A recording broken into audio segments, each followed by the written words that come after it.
Good evening, Americans. On a Sunday night, a week after my inauguration, I used the radio to tell you about the banking crisis and the measures we were taking to meet it. I think that in a way I made clear to the country various facts that might otherwise have been misunderstood, and in general provided a means of understanding which did much to restore confidence. Tonight, 8 weeks later, I come for the second time to give you my report. In the same spirit and by the same means, to tell you about what we've been doing and what we are planning to do. With the current state of our economy due to the stock market crash, we are looking to make changes to keep the money flowing. While we talk about key topics of the country, we will also have some guests. From Hollywood, we have Shirley Temple. From Mexico, the firecracker, Leonora Carrington. And from a time machine, Jonathan Swift. Let's begin by talking to Shirley. Hey, Mr. Press, how are ya?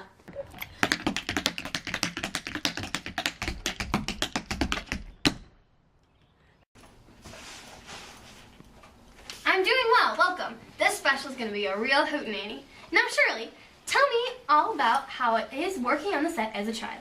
Well, because you passed the Fair Labor Standards Act, I get all these better benefits. I get better wages and shorter hours. Well, now that you say that, I would just like to say that 1938 must have been a good year for you. And that I'm glad that you liked that program. And Prohibition, how has it affected you? Well, because my castmates couldn't drink, we decided to make a beverage made after me, of course. Whoa! That was sure a surprise, not unlike the stock market crash. Tell me what you think about that. Well, you should come see me because the movies are cheap and it'll surely lift up your spirits. Now, Americans, if you're wondering where you're going to get this money, I'm going to tell you. See, I'm implementing new programs like the FERA, which will provide money to the unemployed workers of America, and the Civil Works Administration, which will decrease our high numbers of unemployment. And, after that's all said and done, you can come see Shirley. That sounds awful nice. What a good deal. We have another guest with an opinion on the stock market. Jonathan Swift, welcome. Jonathan, you've traveled a long way, 200 years, isn't it? Why, yes. But I had some information that I had to share with you about a crisis that I wrote about a long time ago. Back in the 1700s, Ireland was very poor and without food. Not unlike you guys with the Great Depression and the Dust Bowl. However, I feel that our solutions could be the same. What is it?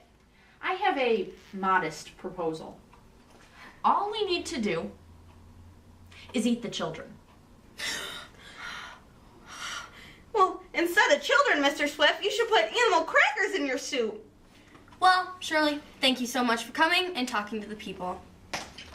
Well, deterring from that topic, let's welcome the Mexican author, Leonora Carrington. Hola, señor Roosevelt. ¿Cómo está? Well, good, thanks. But not really for you. I'm afraid we have bad things coming for you. Is it because I'm Catholic? Well, yes. Is it because I'm a woman? Well, yes. Is it because I'm injured? Well, yes. Is it because I'm old? Well, no, that's not really a problem. I just made a plan for Medicare, so that's okay. Is it because I'm from Mexico?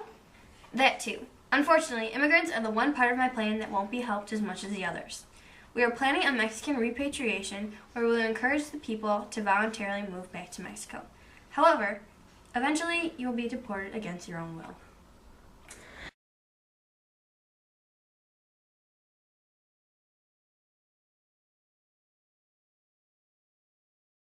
That is awful. The 1930s is awful, my dear. Sure, we had the good times of the 20s that bled into the 30s, but the harsh reality is that we as a people will suffer during these hard economic times. The stock market lost $14 billion that first day it crashed, which was 10 times more than the annual federal budget and far more than the U.S. spent on World War I. There were a wave of suicides, and 25% of all people were jobless.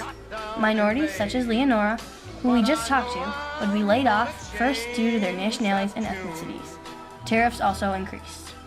So Americans and future age-push students, what we have learned by studying the 1930s is that with every good comes a bad. The fast-paced 20s hit us hard with the Great Depression.